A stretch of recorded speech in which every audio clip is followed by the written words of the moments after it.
পারিবারিক কলহের জেরে রাজধানীর তুরাগ এলাকায় কাশবনে ঘুরতে গিয়ে স্ত্রীকে হত্যা করেছে স্বামী। বিথি আক্তারকে হত্যার ঘটনায় স্বামী সহ দুজনকে গ্রেপ্তার করেছে পুলিশ।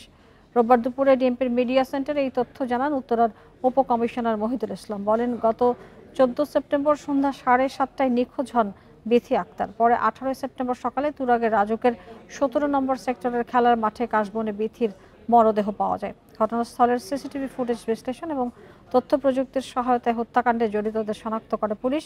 প্রাথমিক জিজ্ঞাসাবাদে গ্রেফতারকৃতরা স্বীকার করেন, ঋণগ্রস্ত হয়ে পারিবারিক কলহের জেরে বিথিকে গলা টিপে হত্যা করা হয়েছে। বিভিন্ন মাধ্যম থেকে নিয়ে অন্তত 30 লাখ টাকার ঋণ পরিশোধ করতে পারছিলেন না তারা। দীর্ঘ 6 বছর ধরে এই দাম্পত্য কলহের পেছনে বড় কারণ হচ্ছে সে তার স্ত্রী অনেকগুলো টাকা এই এই এই প্রায় 20 থেকে 25 লক্ষ টাকা সে এবং তার স্ত্রী মিলে মানুষের কাছে লাভের উপরে গ্রহণ করেছে।